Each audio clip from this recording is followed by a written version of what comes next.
Hi guys! Good evening! So for today's vlog, ipapakita ko sa inyo ang aming adventure papuntang The Podium. So, nag-celebrate kami ng birthday ni Princess at The Podium and it's our first time to be here. And I must say na sobrang ganda sa The Podium. So, ipapakita ko sa inyo. Ayan. So, as you can see, ang daming pula.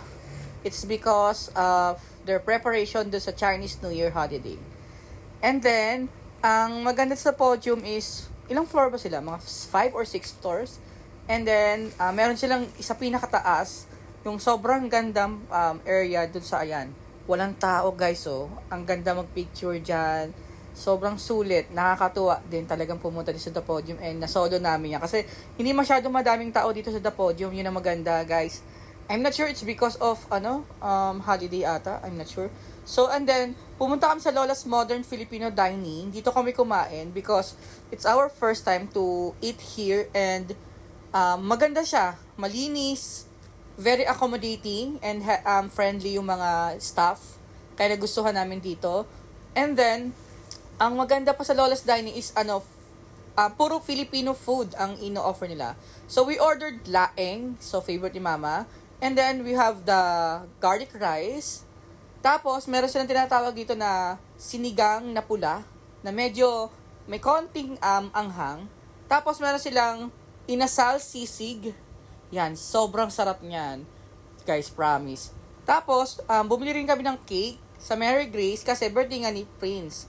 So, yan ang gagamitin namin na pangkanta kay Prince. Tapos, syempre, hindi mawawalang favorite namin na time-lapse. So, ayan. So, while eating, so inuuto namin si Mama na sabi namin, Mama, ikaw nang magbayad dito. Tawa ng tawa si Mama. And then, sobrang happy kasi sila and sobrang happy kami kasi sobrang enjoy namin yung pagpunta sa The Podium. Sobrang enjoy namin yung pag-celebrate ng birthday ni Prince. And, ang maganda is enjoy namin yung food. Grabe, guys, sobrang sarap. Tapos niyan, pumunta kami sa baba and we saw this Vency chocolate store dito sa The Podium. And napakadaming chocolate, guys. Inahanap namin yung uso at yung sikat na yung gold chocolate.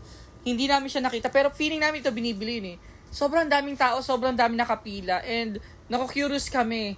So yung mga price guys ito ranging to 800 to 1,500. So kung marami-rami kayong pera talaga mapapabili kayo. Pero kami ni Smith ay hindi kami bumili kasi nga nakagastos na kami sa Lola's Dining Cafe. So medyo nagtitipid na kami. So ang maganda pa rito sa The Podium, ayan, meron silang mga sample. Pero walang free taste guys ha. Pakakala nyo meron. So, sobrang enjoy ang weekend namin. Sobrang sulit at sobrang saya ng birthday celebration ni Prince. And hope guys na makapunta kayo sa The Podium kasi sobrang linis, sobrang ganda. And maraming mga restaurant na masasarap. So for now guys, yun lang. Bye-bye!